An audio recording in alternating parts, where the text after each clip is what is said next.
You're listening to The Judith Regan Show on Sirius XM Stars.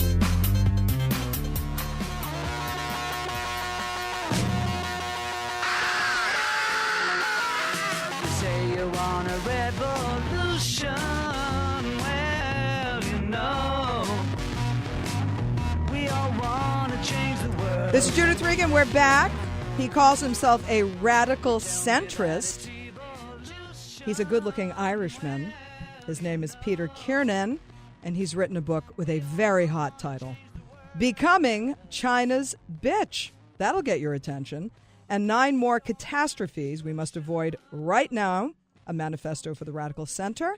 He is a former Goldman Sachs partner, a big hedge fund guy.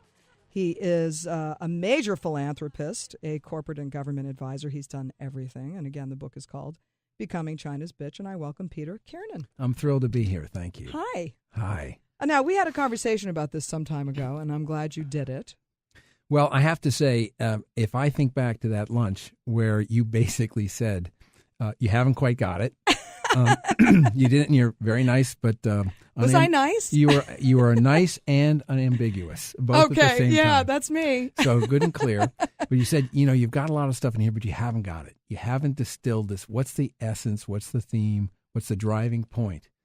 And it was the best advice I got because I had to go back, and it took me a while, and all of a sudden the China chapter just bubbled up, and that was my hook. All right. So what does it mean, becoming China's bitch? Basically what's happened is we've kind of entered into this codependency with China. We buy their cheap goods, and they provide us with borrowing. They're by far the largest lender to the United States, and because we've gotten a budget now where we have to borrow 42% of what we spend every year, China's only too happy to lend us that money.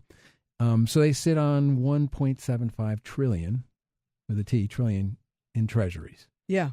So our biggest supplier is also our biggest lender. And as a businessman, that's a flawed strategy. Yeah. And flawed strategies rarely end well. But wouldn't you be worried if you were on that end of it? Oh, it's a codependency, and they are, look, it's a rigged game for them. They have one party that calls all the shots, and they want to have 8% growth every year in their economy. And right now, if their economy is dependent on exports to the United States and to Europe, those economies are flagging. We're like racehorses kind of come around that last turn, and we're flagging. So they're trying to shift to a greater consumer market to make up the difference. And that shift in gravity is happening over in China right now. All right. We have Obama, and then we have some of the presidential candidates, Romney, Santorum, and Gingrich, talking about China. We want to work with China to make sure that everybody is working by the same rules of the road. That includes ensuring that there is a balanced trade flow. How is it China's been so successful in taking away our jobs? Well, let me tell you how.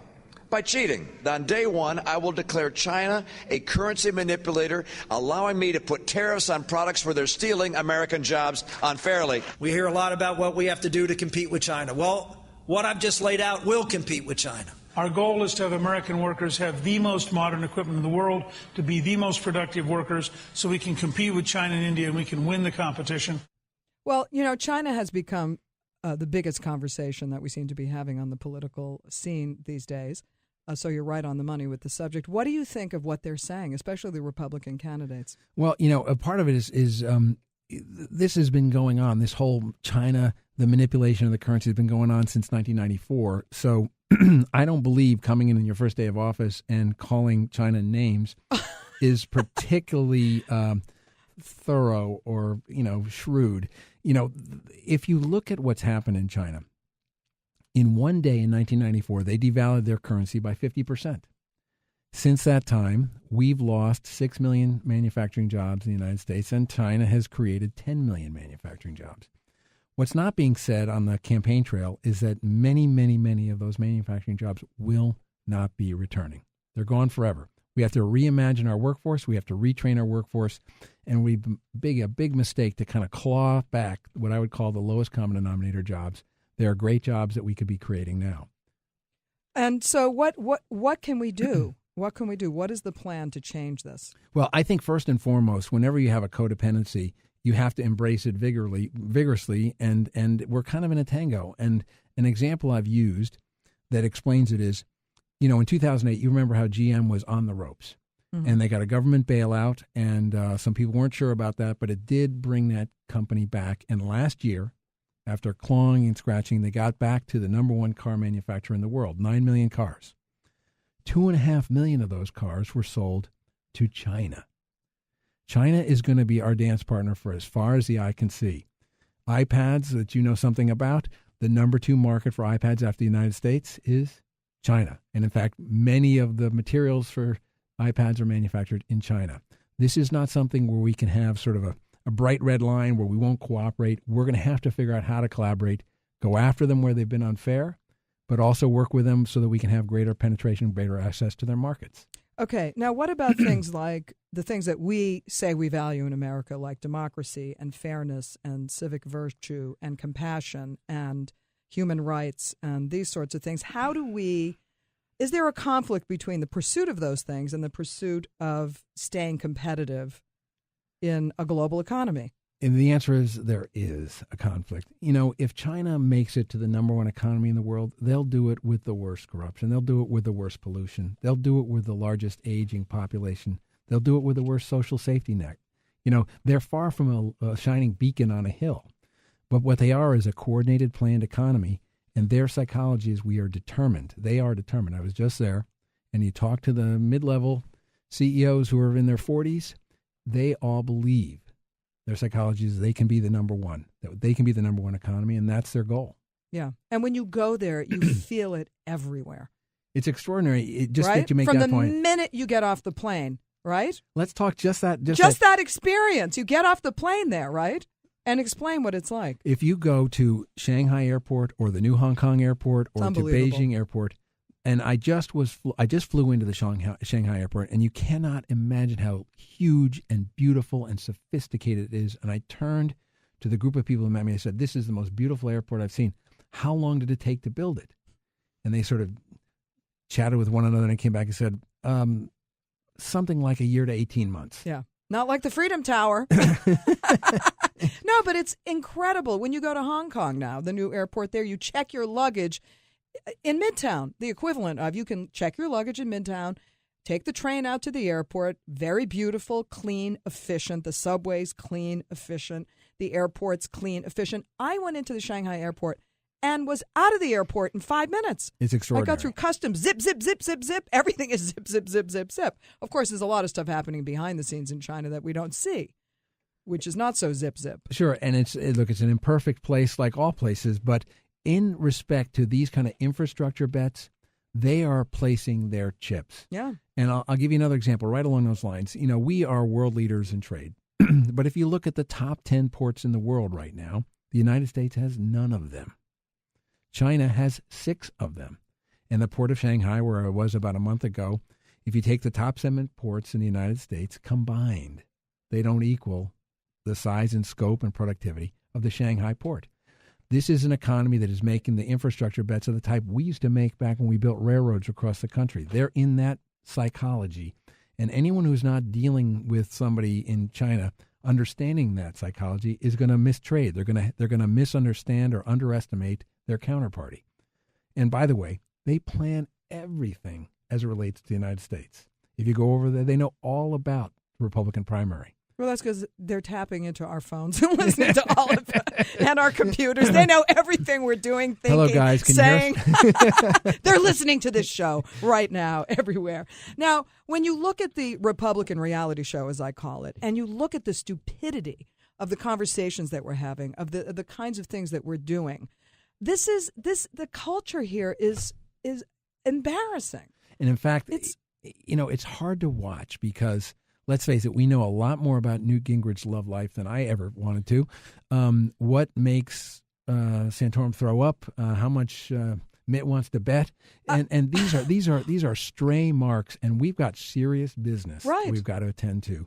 And the notion that we would have 20 debates and not really get into education and not or have healthcare. One debate. And, these are not debates. They're the greatest misnomer of all time, the presidential debates. They're hardly presidential, and they're not really debates. No, they're just grossly embarrassing. Now, Condoleezza Rice was on CBS this week talking about the importance of education on our national security. We have a clip Listen to Well, the this. report, first of all, makes the case that national security is much broader than what you can do with your military forces. But of course, even there, we are falling short. We need people, human potential, people who can serve in the military, in the foreign service, in the intelligence services, people who can meet the challenges of cyber security and in critical infrastructure protection.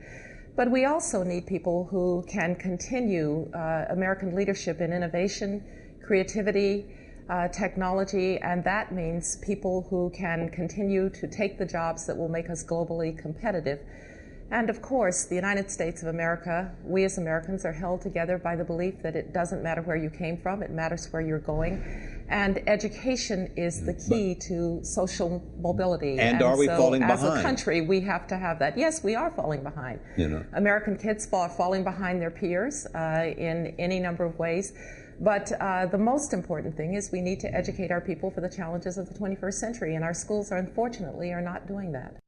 So that is a report. The Council on Foreign Relations, Condoleezza Rice co-chaired that report, and that's what she had to say. How do you feel about what she has to say? And also her 3 recommendations, which aren't on that tape. She wants to develop standard skills across the country. Parents need options for their kids because the schools are failing, she says, particularly poor parents. And there should be an audit of the progress. That's her solution. Okay, all three of those recommendations happen to be in my book. I agree with her particularly because we need to rethink our approach to education. We have introduced technology into every single factor and part of our lives, except this notion that you have a teacher in the front of the class and a room full of students earning and learning and changing. They're all at the same time, but at different paces, if you will. That needs to be reconsidered. Now, one of the things that has happened when you provide choice, and I've been very involved in the charter school movement, is when you provide choice, both to parents and to students, magic can happen. And the notion that the rich and the well-to-do are the ones with choices and the poor having no choices is antithetical to the whole education system. And if you look at it, there are about 49 million, I guess, in the K through 12. That means that in every class, there's a bottom million of students, and the bottom million, they're the ones that we have to sail by that. That's the star by which we should guide our ship, not the top million, who are the incredibly talented, because the bottom million are twice as likely to be incarcerated, twice as likely to wind up in some sort of altercation involving drugs, twice as likely to be abused. These are the children that we have to focus on, and the only way to do it is to restructure our education system so there is choice, whether it's vouchers or charter schools or some of these things. But we have in New York City about 1,200 schools. Many of them were built during the Spanish-American War. There are 350 middle schools in New York City, and the vast majority have no library of any kind. And this notion that we could have an investment policy in education where we allow 7,000 kids to drop out every year is just a flawed strategy. And forget No Child Left Behind, no child's going to catch up. Yeah. Well, it's a failed strategy from the moment of conception, as far as I'm concerned. Now, I come from a family of school teachers. Right? Everyone was a school teacher. Both of my parents were school teachers. There were 5 children in my family. We could all read by the time we were 3 and 4 years old because my mother, who was a teacher and very competitive, made sure, because she read to us constantly and forced us to. So this is the difference. Like, why did the children in my family succeed? Because we had parents who were teachers and they drilled it into us, right? And they taught us before we went to school.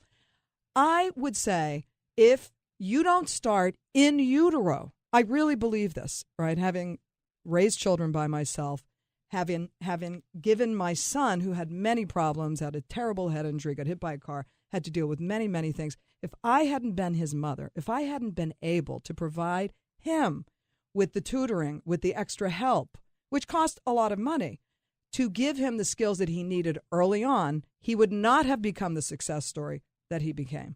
You need to take care of children, not by the time they're 5 and 6 years old and they're in school. Yes, you have to take care of them then, but I would say you have to start earlier. Women need prenatal care. They need nourishment. They need to be educated themselves. They need to be very involved in their children's lives from day one. And most of the women that I see around the country, the single mothers who are struggling, raising kids by themselves, working 2 jobs, they don't have the time.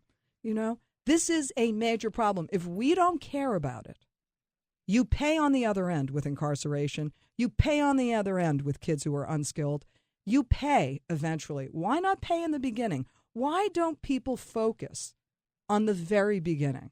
No one ever has that conversation. They always have the conversation about the schools, which are important, yes, but it's important to do the right thing before you get to school. What I like about what you're saying is one of my dear friends is a guy named Jeff Canada who runs the Harlem Children's Zone, and we've been a big investor in that program through Robinhood. And they literally have something called Baby College. And if you are a young lady who is pregnant, they begin working with you before you've had your child. And that goes to nurture, feeding, education. And one of the issues that we've tested is the number of hours that someone has read to a child, where the child hasn't quite yet learned how to read, but just has been held and read. Between a well-to-do child and a poor child, it can be a difference of 1,000 hours. And that can make a very big difference on the imprint. Every mother knows this, who's an involved mother. You have to spend time with your children. You have to nurture them. It changes their brains. You read to them, you cuddle, you hug, you talk to them, you interact with them. Those things make a difference in terms of their intelligence and what they're able to do in life. And it starts at the very beginning. And I am so appalled that people just forget about the beginning. Well, you raised something that's interesting, and I think it's kind of a counterpoint that's worth focusing on. There are 8 states in the country that spend more on incarceration than they do on education. And our prison population has doubled since 1990, which makes us, in the world, the country with the most people behind bars in the prison system. And where we're even worse is that we have the most children behind bars and in the prison. And the recidivism, imagine, I was at Rikers Island not too long ago with a program, and there are kids in high school at Rikers Island. It's a catastrophe. And they outgrow their shoe size while they're, can you imagine trying to study your geometry in Rikers Island? And we have thousands of kids every year who go through that program, and you're asking a lot of human nature, and it's really too much for any young child to bear.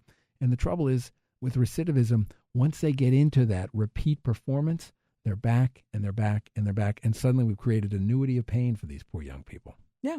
All right. I want to talk about the media and your take on the media and the role of the media in terms of just information exchange and the information we're getting in the media and all the garbage we get in the media. Well, one of the things, but never on the Judith Regan Show. Of course, this is this we is have fun here else. sometimes, yes. But we can bring Kermit in to discuss it.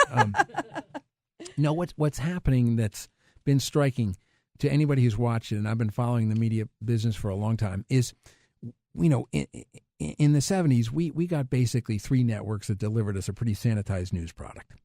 But then as the cable universe began to expand, and there were many, many channels, at the same time out in the hinterlands, mostly in radio, people were practicing a different kind of craft. They were bringing their own opinion into the news and flavoring the news with their own perspective.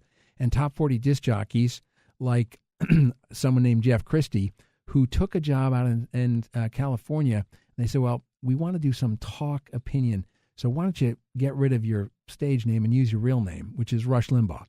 And Rush Limbaugh, they started out, he took over a radio show, and they wondered, would it work? And they were onto something, that people basically had an intense interest in flavored news. Oscar Wilde has a great line, though: never confuse the public interest with what's interesting to the public. Yeah. And what came along is this convergence of all these cable channels and all these opinionators, and they created kind of a new opinionator class. And what evolved was kind of a Hollywood Square-style hoot fest where people are bellowing at one another. And frankly, what I ask in my book is, if you're watching it, vote with your eyeballs and go watch something else where there's a decent conversation and a dialogue, because this polarizing media is a contributor to the paralysis that we're seeing in Washington, because basically people get hardened into their corners. Now, I have to ask you this question because you worked at Goldman Sachs. You were a partner at Goldman Sachs. And recently there's been a lot said about Greg Smith, who resigned from Goldman Sachs. He wrote a piece in the New York Times called Why I Am Leaving Goldman Sachs. And he talks about what he regards as the lack of integrity at Goldman Sachs, and that they've gone too far, basically. He was the executive director and head of the firm's United States equity derivatives business in Europe, the Middle East, and Africa. And, a lot has been said about he claimed that they called their clients Muppets and took advantage of their clients, and there's a real serious conflict of interest. And obviously there's been lots and lots of disparaging things said about Wall Street over the last few years. I want to know your opinion of what Greg Smith did, your opinion of Occupy Wall Street, and the role that Wall Street has in the problems that we're having now. Sure. Look, that's a subject that hits very, very close to home for me. I spent 20 years of my career at Goldman Sachs, and to put it in context, I left before Greg Smith arrived, so I never met him. He had a full 12-year career, and I left a little before he arrived. But I will tell you my reaction when I read it. I was stunned and very disappointed because this is a firm, when I was there, that definitely held to the principles of the clients come first. I think if we could expand it to Wall Street in general, that Wall Street, in my opinion, owes the world a collective apology. And, what I'd ask the people who are listening to this to try and bear in mind is that there are two buckets of people in Wall Street, particularly in the 2008 period. There are some who were venial, who did wrong things, and they're going to get punished, and it may take some time. It took some time after the Depression, too, but they'll be, in my opinion, dealt with. And they will be? Some of them will be severely. Yeah. Really? When? It was very frustrating to people. If you look back in history, 3-4 years after the Depression, nothing had happened, and then they started to get on these. There are dozens of insider trading cases under. I'm not sure they're going to get all of them, but to me, the more important bucket, the bigger bucket, I would say, is the bucket of people who are just plain dumb. And I would include myself in that bucket, that I think we were dumb about risk. We were dumb about the intersection between things like rating agencies and how well a security might trade and what could go wrong. I think we were really, really unintelligent about risk. And the result of that combined stupidity, it was kind of a momentum play. Everything was going up, so it was easy to not look at the whole picture. And the lesson, I've said this to my kids, is, when you're doing one thing that's one facet of a very, very large mosaic, and everything is going straight up to the sky, going, and you can't do anything wrong, you have to have some still voice inside you that you have to listen to that says, what am I missing here? Because we can't all be that smart. And then there was a period of time when everybody on Wall Street thought they were geniuses until, guess what, they weren't. Right. But I think it's more than that. I mean, I think that might be one facet of the Wall Street experience. But the thing that irks me is the conflict of interest, right? So there were lots and lots of products that were created and sold to people, whether it be in their retirement funds or their IRAs or anything like that, or their individual accounts. They were sold products by a whole host of people because there's a big food chain on Wall Street. A lot of those people who sold them the products didn't even know what they were selling them, but they were packaged by places like Goldman Sachs with the understanding, and a clear understanding, that the things that they were actually packaging were flawed products that they knew would fail. And yet, they sold them and people bought them and they lost a lot of money. And there has to be some understanding that there's a conflict of interest there. When you are a money manager, when you are giving financial advice to people, and those people are not sophisticated, they don't know everything, and you have hired that person to give you advice, one assumes that they're going to give you advice that's going to be to your benefit. Unfortunately, what happened on Wall Street is that a lot of these people sold a lot of products that they knew would fail and made a whole lot of money on the other side and stole it from these people. How do you address that? Because that, to me, sure, everything was going sky high. The rats are in the maze. They keep pressing the lever over and over, and they keep getting the sugar cube. I understand that. But it's more devious than that. It's more complicated than that, because there were plenty of people who are smart enough to know, hey, this game isn't going to last forever, but there's a lot of other ways that we can cash in here. And they did. And there is an expression, by the way, at Goldman Sachs, because I know a lot of people work there, no conflict, no interest. That, to me, is amoral, catastrophic, and that is the problem. I think that's the root of a lot of the frustration that people feel. They feel that they were lied to and took advantage of. And I completely, and I say completely, understand that, when I look back to the time I was there, the thing I enjoyed most, the thing was most satisfying is having the privilege of being someone's trusted advisor. That was an amazing feeling. But Peter, those days are gone. And they're gone. What's difficult is, how do you win trust back? Good luck. And I think that's really a problem, because how can you ever go back? Well, it seems to me that one of the things that Wall Street at large is trying to do and has to do more of is to come up with some sort of statement about the way forward. They have to prove it, not just a statement. They actually have to follow up, follow through, and demonstrate that they are trustworthy. Right. Right? And, I can tell you that so many of the people I worked with at Goldman or Nong are there.